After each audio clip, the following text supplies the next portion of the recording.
Muito boa noite, meus amigos. Sejam bem-vindos a mais uma reunião para o estudo de O Evangelho segundo o Espiritismo, aqui no canal da Associação Espírita O Bom Samaritano de Avaré. Hoje nós estamos recebendo um outro companheiro expositor, que é o João Máximo de Cerqueira César, né, João? Como é que está, João? Tudo bem? Obrigado pela presença hoje mais uma vez. Boa noite, Marcelo. A gratidão é toda minha. É uma alegria sempre estar aí com os nossos irmãos samaritanos. Muito obrigado, João. A gente que agradece sempre, viu? O pessoal já está chegando aqui, já deixo dar boa noite aqui para os nossos queridos que estão aqui já. Vilma. Vilma que, olha, ela está toda sexta lá no Samaritano, agora não, né? Também aos domingos lá no Coral do Fraternidade e sempre às segundas-feiras aqui com a gente aqui também no Evangelho. Boa noite, Vilma, seja bem-vinda, minha irmã. Obrigado mais uma vez. Também a Rose Alves está aqui com a gente. Boa noite, obrigado pela presença, viu, gente? O Valdir, o Carlos Del Poço, está sempre aqui com a gente também. E a Madalena também está sempre aqui com a gente, João. E assim a gente vai caminhando juntos aí com a turma. Aqui a dona Alda, chegando agora, já deixando uma mensagem para a gente. Boa noite, Marcelo e João.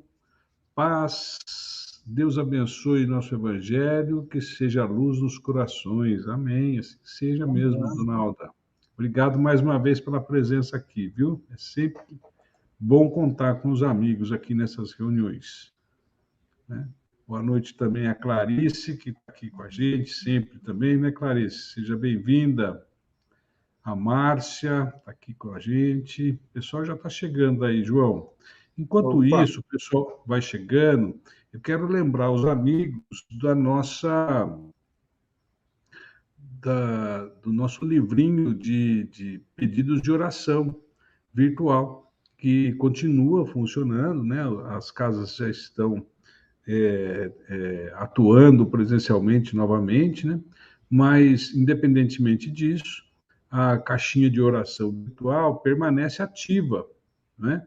E o pessoal pode fazer uso dela. O link para preencher o formulário está na descrição do vídeo, logo embaixo aqui, pessoal. Se você descer um pouquinho mais no seu celular ou no seu computador aí, você vai ver o link na descrição do vídeo. Clica no mostrar mais ali, e você encontra o link. Aí você será encaminhado para um formulário do Google e os dados serão enviados para um grupo de amigos que se reúne periodicamente e faz vibrações, faz orações em favor daqueles que necessitam, sejam eles encarnados ou desencarnados. É um importante serviço que os nossos companheiros fazem aqui, desde que a gente praticamente começou aqui os trabalhos de forma virtual aqui, por conta da pandemia, né, gente? Quero dar boa noite também a Teca, boa noite a todos os amigos do meu querido Samaritano. Boa noite, Teca, seja bem-vindo mais uma vez, minha amiga. Boa noite a Mira, que está aqui com a gente também, minha esposa, toda segunda-feira. Seja bem-vinda também. A June também está aqui com a gente. Tem aqui a Fernanda, lá de Itaberá, também está aqui participando do Evangelho com a gente. Seja bem-vinda, Fernanda. Prazer ter você aqui com a gente, viu? Então, João, dados os recados, não vou enrolar mais, que eu já tomei quase 5 minutos da sua preciosa exposição. Eu queria convidá-lo para fazer uma prece de abertura e, em seguida, Sim. você dar aí início à exposição de hoje, que, mais uma vez, ainda estamos tratando do capítulo 9 de O Evangelho segundo o Espiritismo, né, João? Isso você vai praticamente concluir. Não sei se vai dar tempo de entrar no novo capítulo, mas pelo menos concluir o capítulo 9, né? Sim. São temas importantes, né? Bom, Exatamente. refletir sobre eles. Vamos. Isso aí, João. Fique à vontade, meu irmão, por favor. Gratidão. Meus irmãos, vamos nesse início das nossas reflexões fechar os olhos e abrirmos o coração.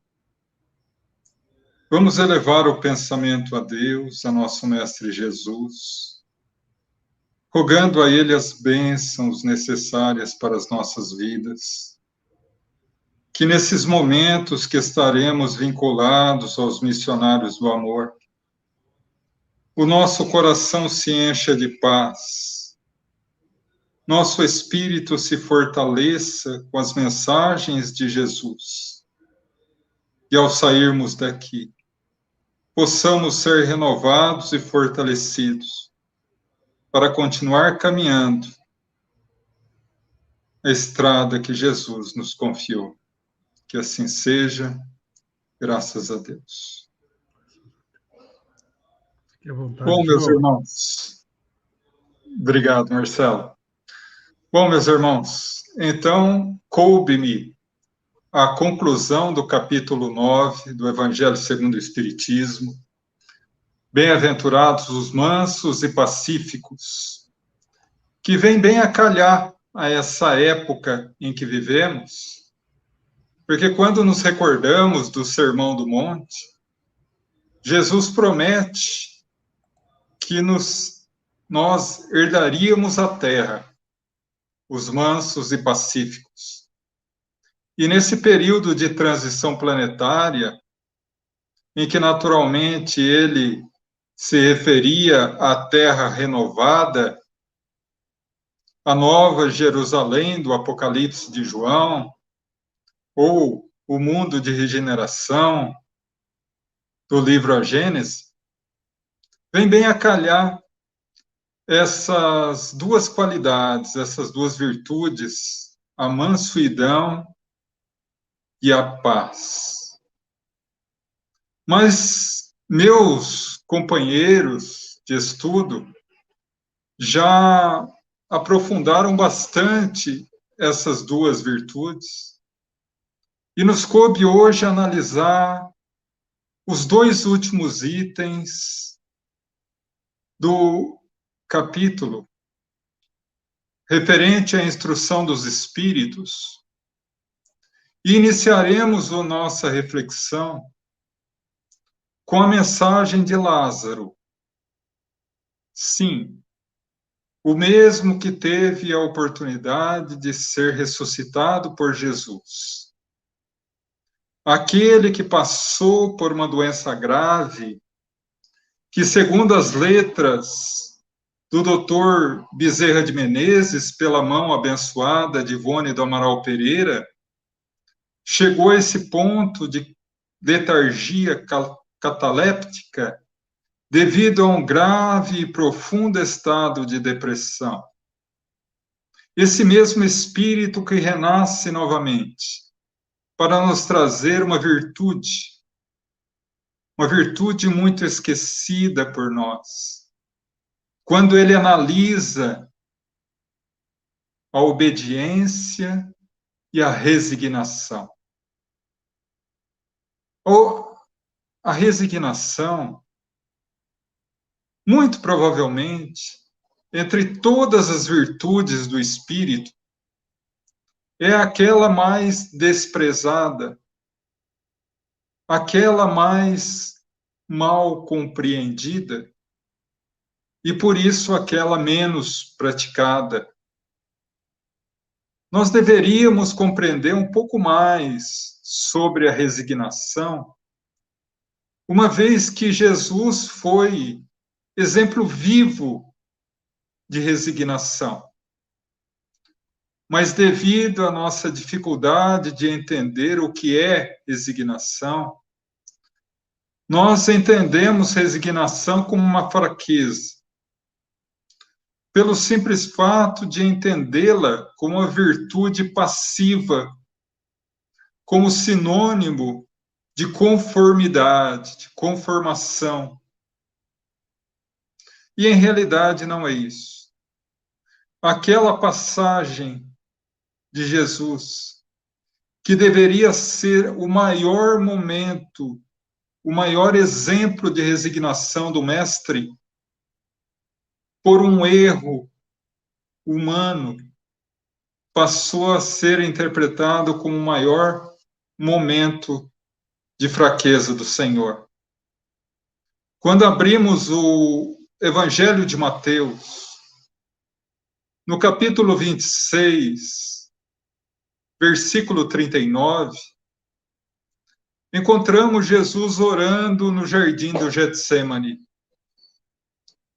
Judas e os soldados estavam vindo. E da boca santa do Mestre, ouvimos a seguinte frase: Pai, afasta de mim esse cálice. E isso foi dito tantas e tantas vezes ao longo dos séculos, que hoje nos chega aos ouvidos como a fragilidade do Cristo. Mas como interpretar a fragilidade de Jesus, se na questão 625, o Espírito de verdade nos afirma que ele é nosso guia e modelo, o Espírito mais puro e perfeito que pisou na terra? Infelizmente, meus irmãos, até o Evangelho do Cristo sofreu com o toque mundano do homem. No século IV, aliás, no século VI, o então Papa Damásio determina ao seu secretário Jerônimo que faça a tradução de todos os textos evangélicos, do grego para o latim. E essa tradução foi chamada de Vulgata Latina, e que deu origem a todas as traduções das línguas neolatinas. Pois bem, infelizmente, o secretário Jerônimo, quando da sua tradução, não observou a língua hebraica, língua máter do Evangelho, para elaborar a sua tradução. E, infelizmente, encontramos graves e recorrentes erros durante toda a tradução da Vulgata. E um deles refere-se exatamente a esse versículo, quando ele mal traduz a palavra hebraica sabachthani.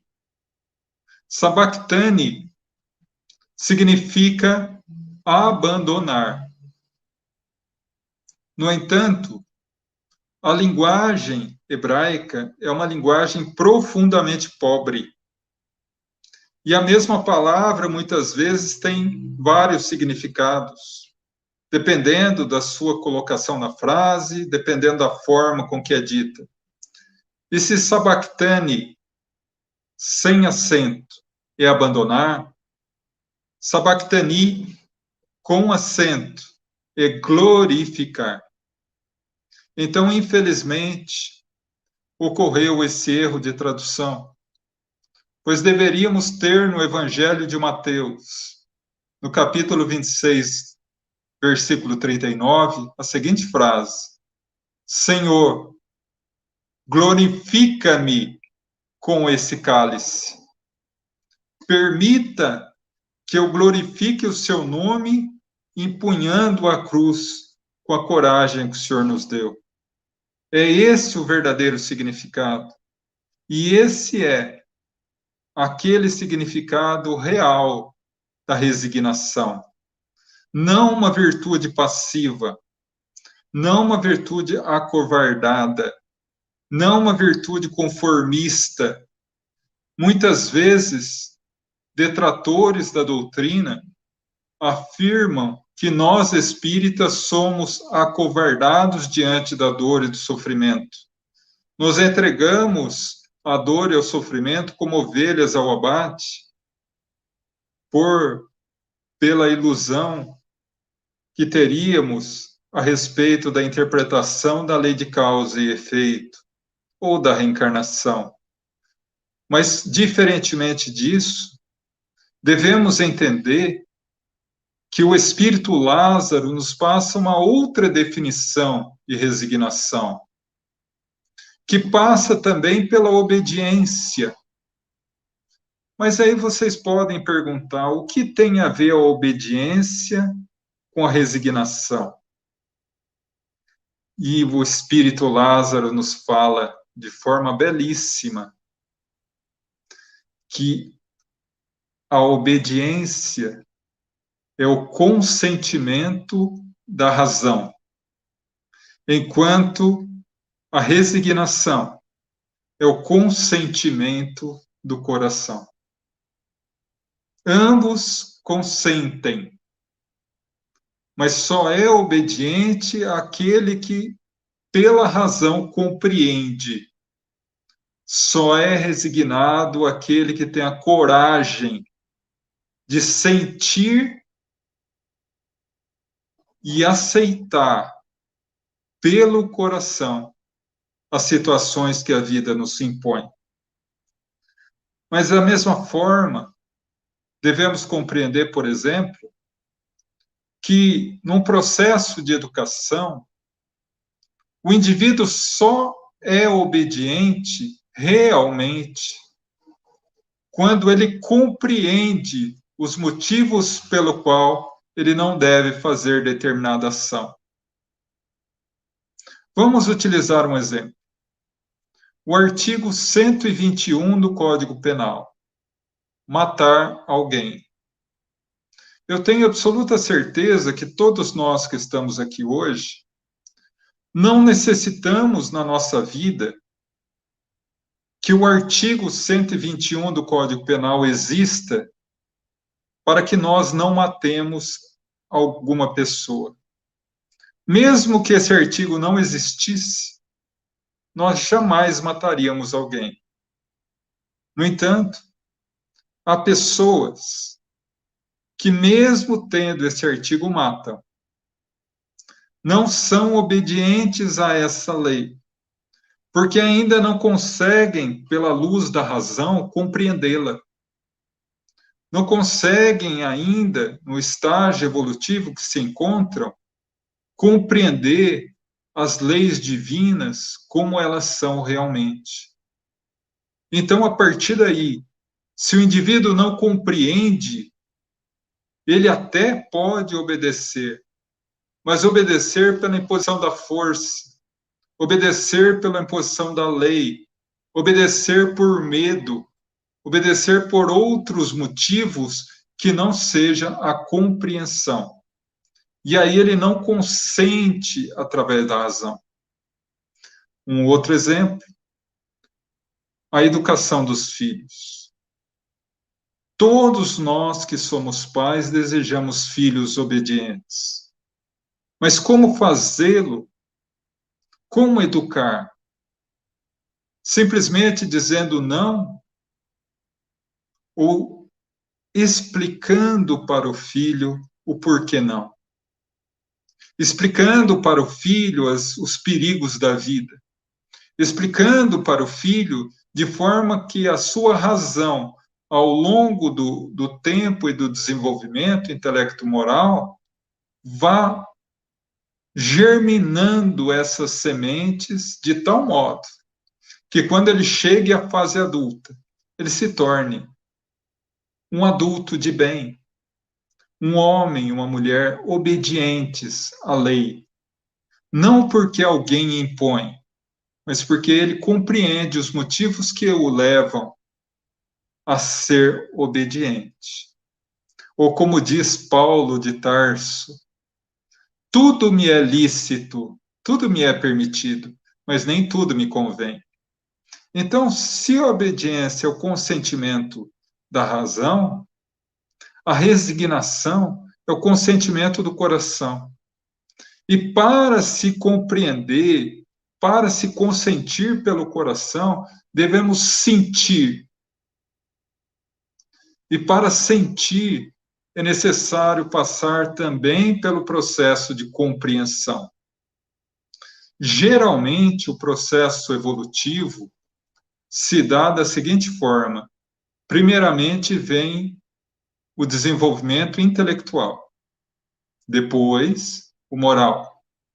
Da mesma forma, primeiro nos tornamos obedientes, através do convencimento ou consentimento da razão.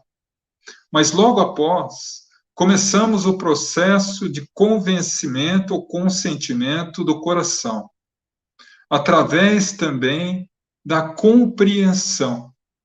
Mas não uma compreensão objetiva, não uma compreensão direta, mas uma compreensão muito mais profunda, não do corpo, mas do espírito.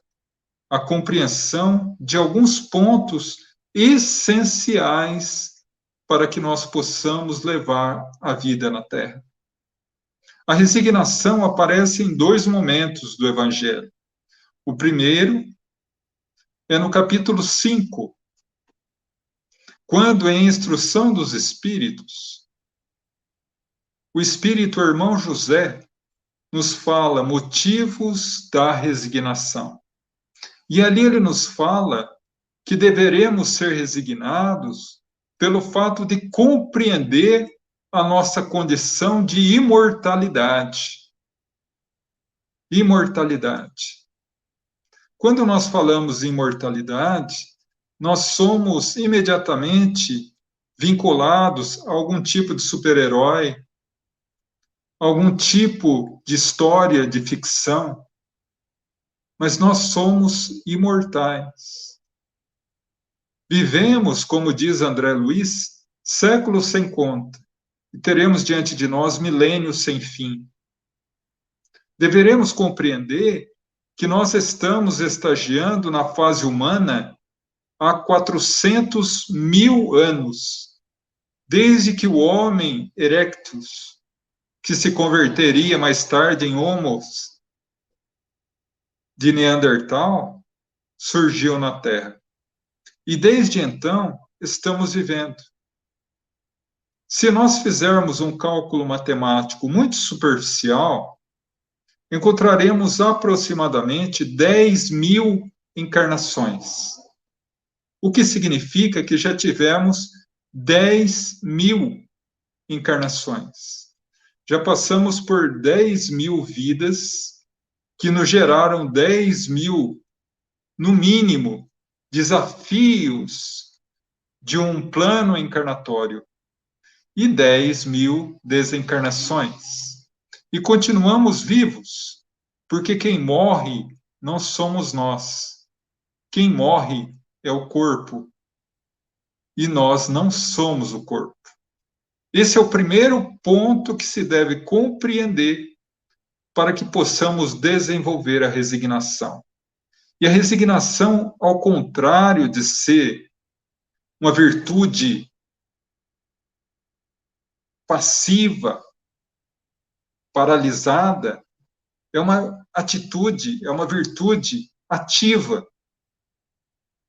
Porque o segundo ponto que devemos entender, e que está lá na questão número 6 do Livro dos Espíritos, quando estuda os atributos da divindade, e encontramos lá que Deus tem todas as virtudes em grau infinito, devemos compreender que Deus é infinitamente justo, portanto, não ocorre nada na nossa vida, absolutamente nada, que não seja absolutamente necessário para nós. Se passássemos uma lasca de unha a mais do que o necessário, Deus seria injusto. E como a questão 1 do Livro dos Espíritos fala que Deus é a inteligência suprema, somos forçados a crer que a nossa vida nasceu da mente, da inteligência suprema, que chegou à conclusão que a vida que estamos vivendo hoje é a melhor opção para nós. E quem somos nós? Além de formigas espirituais, para questionar a inteligência suprema do universo. Então, o que passamos, temos necessidade de passar. Mas ele também é infinita misericórdia. O que faz que nós sejamos forçados a crer, a nos convencer que tudo o que nos acontece temos força de vencer e superar, porque senão Deus seria cruel e deixaria de ser Deus. Então, dessa forma, crendo na nossa imortalidade, na infinita justiça divina e na infinita misericórdia, nos convencemos pela luz da razão e começamos a sentir pelo coração o consentimento de que todas as dificuldades da nossa vida não são castigo, como a errada tradução do secretário do Papa Damásio nos fez acreditar. Mas que tudo o que nos acontece são desafios, oportunidades de nos reabilitar diante da nossa consciência ainda amarrada, ainda presa aos grilhões, às algemas da terra. Que só passamos por essas experiências porque temos necessidade de evoluir, porque temos necessidade de abandonar definitivamente o homem mau e fazer com que o homem bom, o homem novo, nasça em nós. Resignação é isso. É o consentimento do coração. É o momento em que começamos a sentir que somos imortais. Começamos a sentir que Deus é justo. Começamos a sentir que Deus é misericórdia. Começamos a sentir que não somos vítimas de nada. Nas palavras de Joana de Ângeles, na vida existem injustiças, existem injustos, mas jamais existirão injustiçados. Se passamos por algo, é porque a inteligência suprema entende que esse algo, essa situação, esse familiar difícil, essa dificuldade, nos trará a oportunidade de nos libertar. E não foi por outro motivo que Paulo de Tarso, em uma das suas cartas mais belas aos Tessalonicenses, nos fala: dai graças por tudo, porque tudo provém das mãos de Deus, sob as bênçãos de nosso Senhor Jesus Cristo. Então, meus irmãos, dai graças. Não é uma retórica, não é uma orientação teórica, é uma tábua de equação matemática para alcançar a felicidade. Jesus promete as bênçãos do consolo a todos os aflitos. Bem-aventurados os aflitos, pois serão consolados, não é? Pois bem, por que ele não colocou todos, uma vez que todos os espíritos encarnados e desencarnados ainda vinculados ao planeta Terra sofrem? Porque é necessário aprender a sofrer, aprender a encarar os problemas de frente. Nós, todos, passamos por dificuldades e situações na Terra. Seja uma enfermidade, seja uma deficiência física, seja um problema familiar, seja um problema profissional, seja um familiar difícil, seja uma inibição psicológica, todos temos problemas. E esses problemas nos vêm à vista diante de nós, não para nos esmagar, mas que possamos levá-los como Jesus levou ao Gólgota da nossa libertação moral, através da resignação.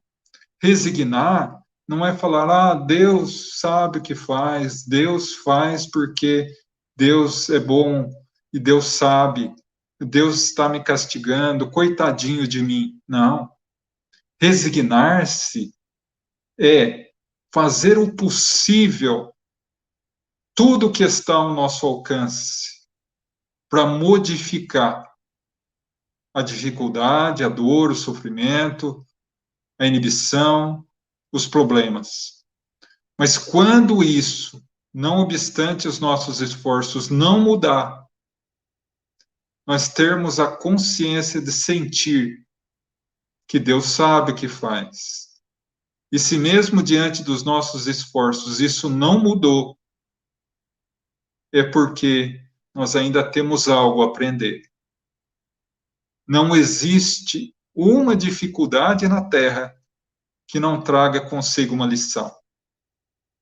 E a resignação é a chave que liberta. Todos temos problemas. Todos. Diante do problema, nós só temos duas saídas possíveis: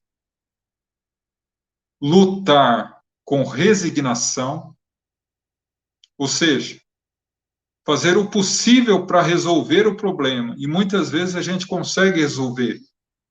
Mas quando não conseguir resolver o problema, compreender pela luz da razão, sendo obediente, e consentir pela luz do coração, sendo resignado, que se o problema não dissolveu, mesmo diante das minhas tentativas, mesmo diante do meu esforço, é porque alguma coisa eu ainda tenho que aprender com essa provação ou com essa expiação.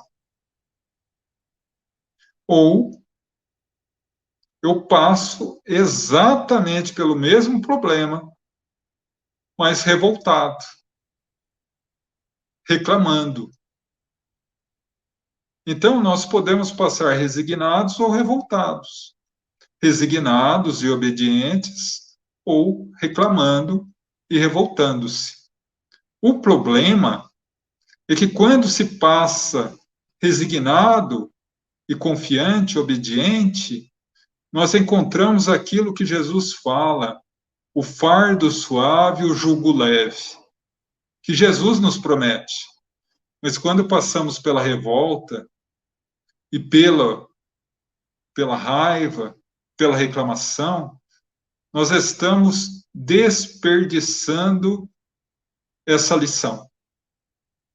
E o que acontece com uma criança, com um aluno, que ao final do ano letivo não aprendeu nada na escola?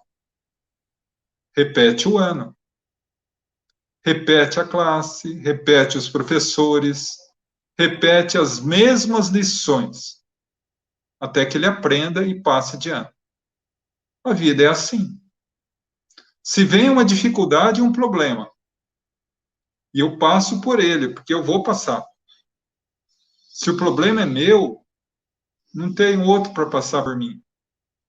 Eu passo pelo problema. Me revoltando, ao término da minha encarnação, eu não aprendi nada com ele.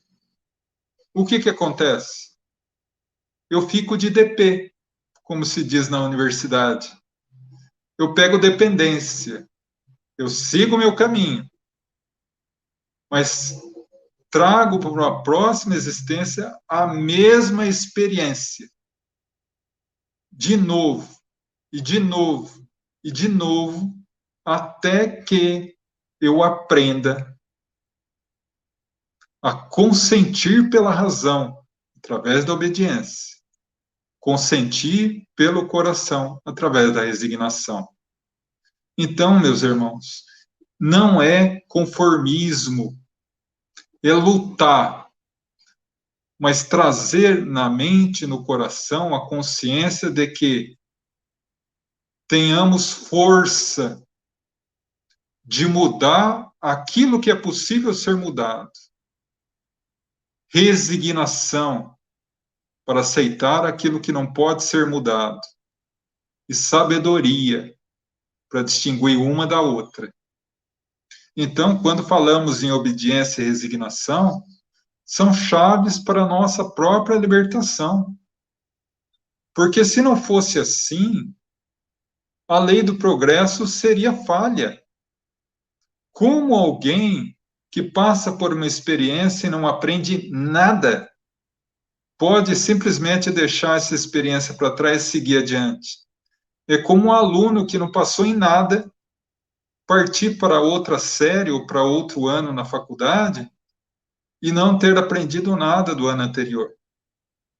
Então, a partir daí, nós compreendemos que a resignação e a obediência são passos fundamentais para que possamos encontrar a felicidade, a libertação, entendendo a imortalidade, nossa, a justiça e a misericórdia divina, e, sobretudo, a nossa força de encarar as dificuldades do mundo. Mas, partindo para o último item desse capítulo, que tem também uma certa vinculação, porque quando não somos resignados, somos revoltados. E aí adentramos o terreno minado e perigoso da cólera. A cólera.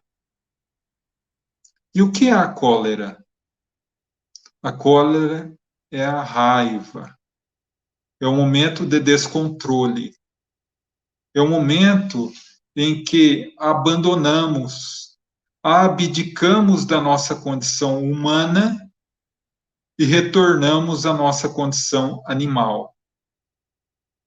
O espírito, que se diz um espírito protetor, que é o primeiro a dar uma mensagem sobre a cólera, ele nos orienta que a cólera é filha espúria do orgulho, que se admite o indivíduo melhor do que todos, e não admite ser contrariado sobre hipótese nenhuma.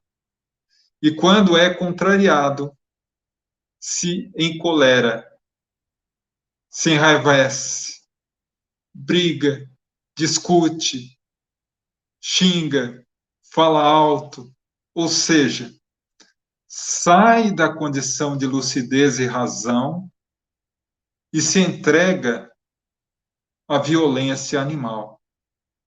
Diz ele que se pudéssemos nos ver num momento desse de demência, olhem a palavra que ele usa, meus irmãos, demência, porque é o momento que enlouquecemos. Nós ficaríamos horrorizados, ou, no mínimo, envergonhados diante da nossa atitude. Então, a cólera é um momento de estresse máximo. É um momento de curto-circuito no sistema emocional. É o descontrole geral. É o momento que o carro desgoverna. Mas o que leva à cólera? Há pessoas que têm uma tendência a ser raivosos. Mas qualquer pequena fagulha vira um incêndio. E tem pessoas que, por mais que nós façamos contra elas, elas mantêm a mansidão. Por quê? Porque a mansidão, ao contrário da cólera, ela também é cultivada. Como a cólera. Nós aprendemos ou nos habituamos ao comportamento raivoso ou pacífico, através de pequenos atos na nossa vida. Pequenos atos que nos levam ao caminho da paz, ou ao caminho do ódio. Falamos muito em guerra. Está muito em voga hoje a guerra na Ucrânia. A Rússia invadindo a Ucrânia, aquele desespero, mortes terríveis, o terrível sofrimento da guerra. Mas precisamos pensar um pouco na nossa guerra íntima, na guerra que fazemos dentro do nosso lar. Porque geralmente, na maioria das vezes, quando nos desgovernamos pelo carro da cólera, atingimos os corações que a gente mais ama. A nossa família, os nossos amigos, os nossos corações amados. E aí alguns, com uma certa presunção, para não dizer palavra mais ríspida, falam assim: eu sou assim mesmo. Eu sou maravilhoso, sou muito bom, mas pisou no meu calo, eu viro bicho. E literalmente é isso que ocorre. Quando nós contrariamos alguém que tem essa marca infeliz na alma ainda, ele literalmente, emocionalmente, volta a ser bicho. Ele ataca. Ataca, discute, agride, fisicamente, emocionalmente, psicologicamente, e depois que jogou toda aquela baba venenosa, com uma certa cara de pau, ainda vira para a gente e fala assim: eu sou assim, brigo, discuto, falo, mas não guardo raiva de ninguém. Naturalmente, destilou todo esse veneno, jogou toda essa baba venenosa para fora, é natural que não guarde raiva. Agora são os outros que guardam raiva dele. São os outros que se vinculam negativamente à sua vida. E ele que se compromete com as suas vítimas, entre aspas. Então, meus irmãos, muito cuidado. A cólera é o momento máximo do descontrole. Vamos evitá-la a qualquer nível. A paciência, que foi bem estudada semana passada, e que é o antídoto para a cólera. Quando começamos a sentir impaciência, o sinal começa a ficar amarelo. Atenção, cólera à frente. Se você não respirar fundo, se você não se confirmar ou reafirmar o seu compromisso de mudança íntima, você é capaz de se entregar à cólera. Porque um ato de impaciência, um ato de ficar de mal, um ato de melindre acaba tomando conta da nossa vida. Emmanuel nos fala de forma muito sábia que os maiores incêndios começam com uma fagulha. E é verdade. No momento que a fagulha da impaciência surgir na tua vida, apague com a água da paciência, porque você jamais chegará à cólera. Mas adiantando um pouco, na segunda mensagem, temos duas mensagens a respeito da cólera.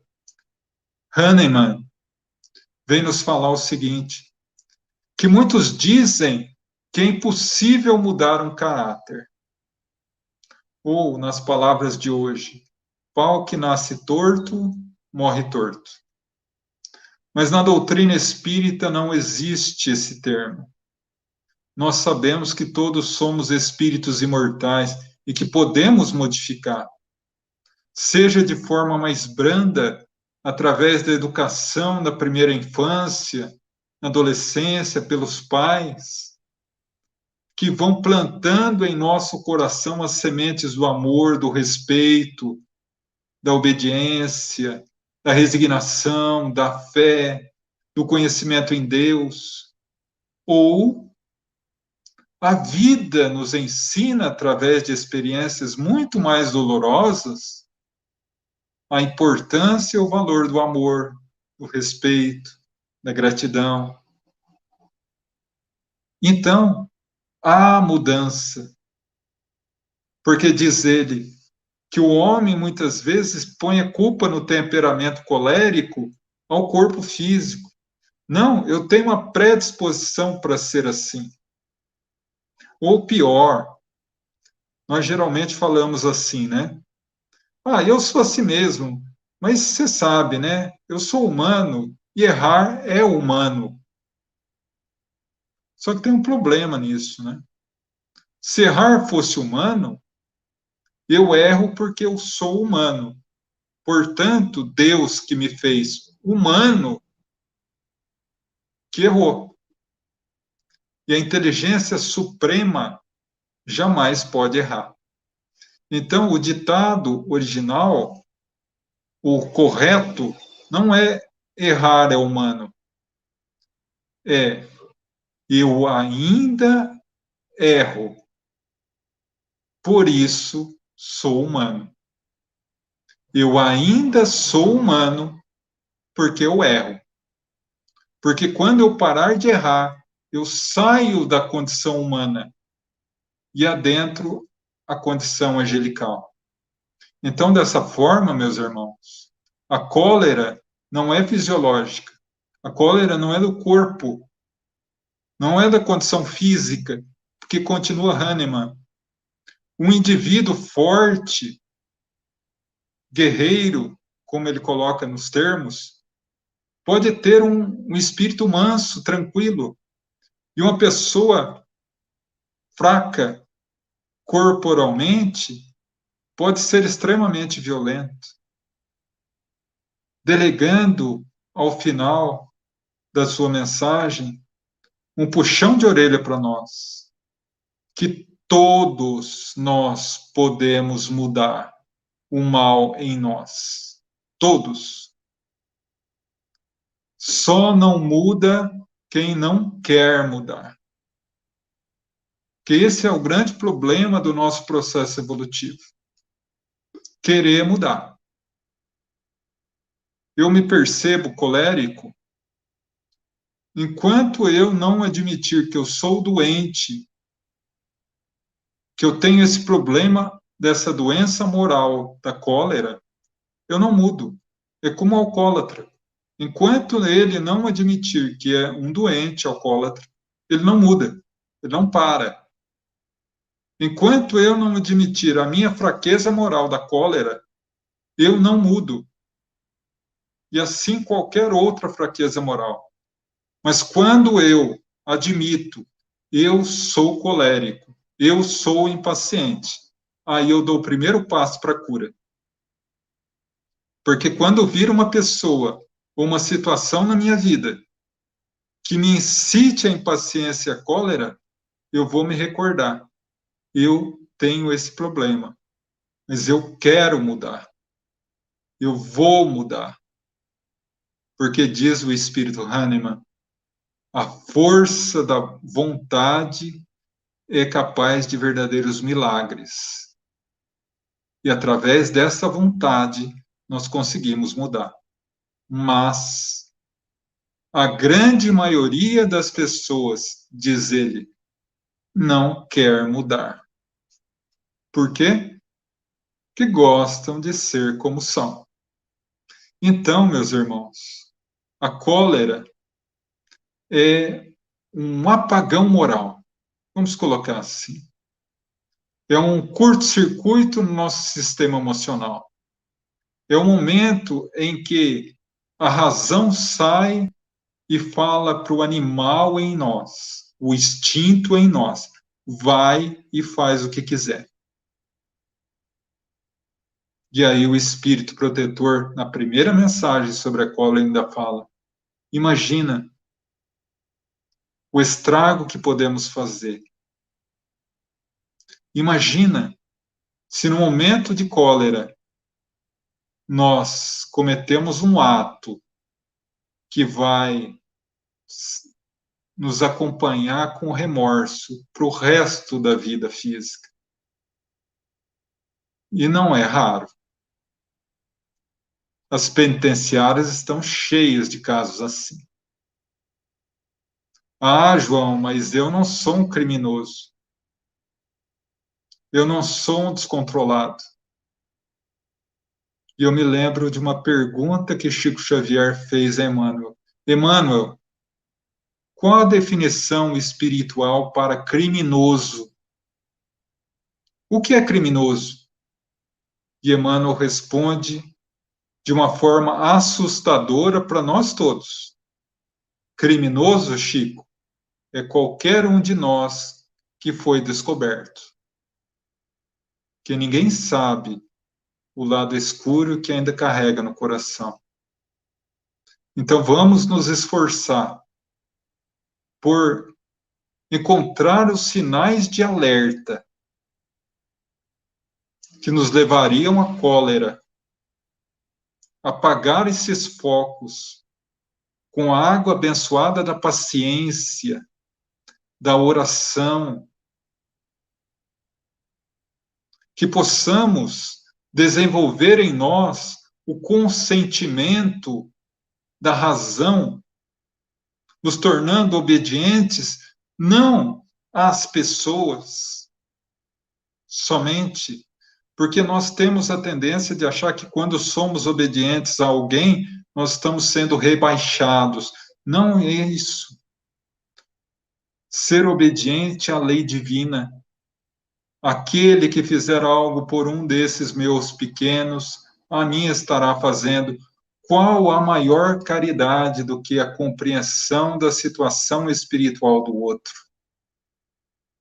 Até que possamos chegar ao ponto de sermos ou de consentirmos pelo coração através da resignação,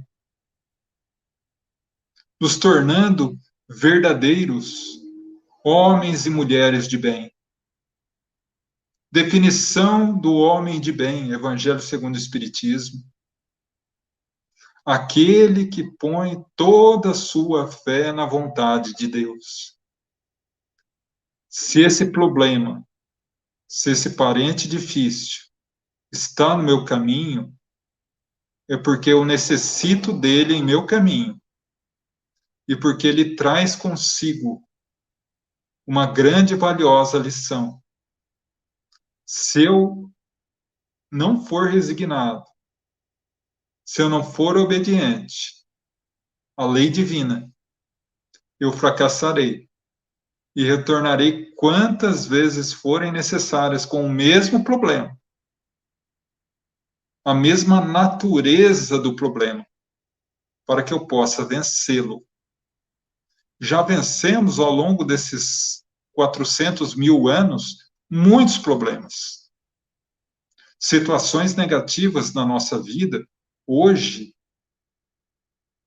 que nós temos pavor sequer de imaginar praticar.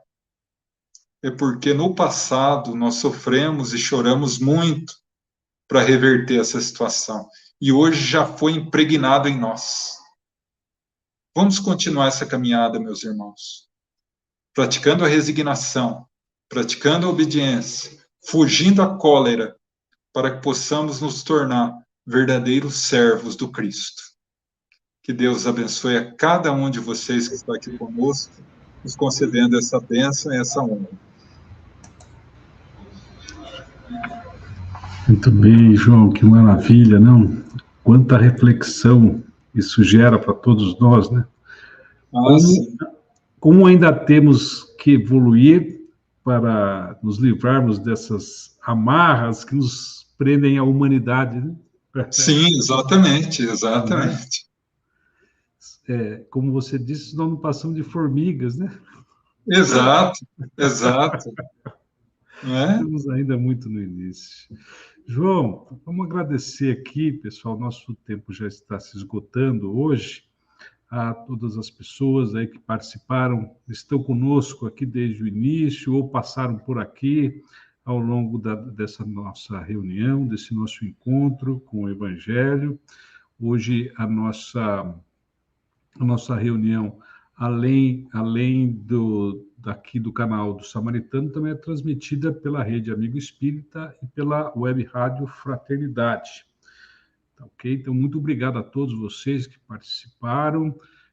Venham sempre, lembrando a todos que nós temos também reuniões, aqueles, sobretudo, que são de Avaré, reuniões presenciais na unidade 1 do Samaritano, que fica na Rua Bahia, 426, se eu não errei o número, com reuniões aos domingos, às 9 da manhã, para o estudo do Livro dos Espíritos, e também podem trazer filhos, netos, as crianças, porque temos lá evangelização e a mocidade espírita, também aos domingos de manhã.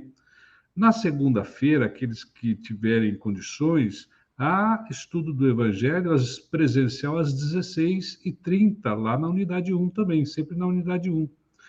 Às terças-feiras, nós temos reunião para o estudo do Livro dos Médiuns, às 19 horas, e também às sextas-feiras, para o estudo de duas obras de Kardec, duas outras obras de Kardec, que são O Céu e o Inferno, ou A Justiça Divina segundo o Espiritismo, com o Dr. Benjamin, e o estudo do livro quinzenal, né?